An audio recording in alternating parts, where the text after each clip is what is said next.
కొండ మీద 10 ఆజ్ఞలు పొందిన తర్వాత మోషే ఆయన మీద ఉన్నటువంటి కాంతి క్రమేణా తగ్గిపోతూ వచ్చింది. ఆ విధంగా తగ్గిపోయేది అంత మహిమ కలదైతే ఆత్మ సంబంధమైన పరిచర్య ఇంకా ఎంత గొప్ప మహిమ కలదిగా ఉంటుందండి. దేవునికి స్తోత్రం చేయండి. హల్లెలూయా, ప్రైజ్ ది లార్డ్. ఇప్పుడు మనది ఏ పరిచర్య? ఆత్మ సంబంధమైన పరిచర్య మంది పిల్లరా.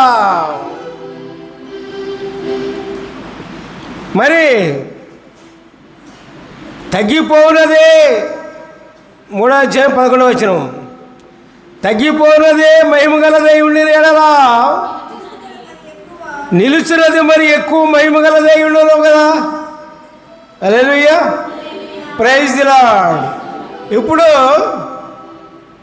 ధర్మశాస్త్రం బోధించేటప్పుడు కొండ మీద నుంచి దిగి వచ్చి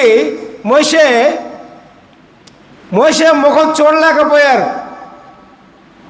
అప్పుడు మోషే ముఖాన్ని కప్పుకున్నాడు.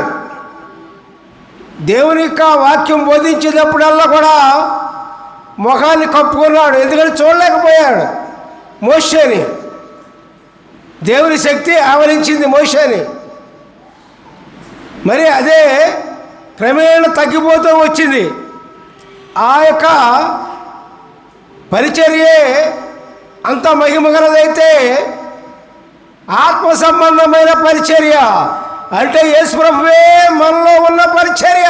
హల్లెలూయా, ప్రైజ్ ది లార్డ్. ఆత్మ సంబంధమైన పరిచర్య ఏంటండి?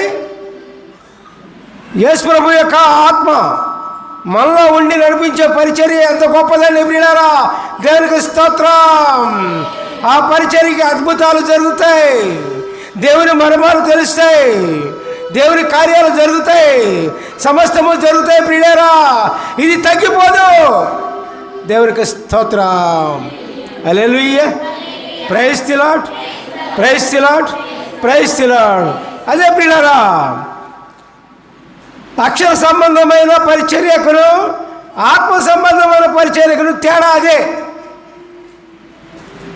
ఇప్పుడు యేసు ప్రభువుని విశ్వసించి మనం పరిచర్య చేసినా, ఆ పరిచర్య మీరు విన్నా ఆత్మ సంబంధమైన పరిచర్య కిందే వస్తుంది ప్రియులారా. దేవుని ఆత్మ సంబంధమైన పరిచర్య కిందే వస్తుంది.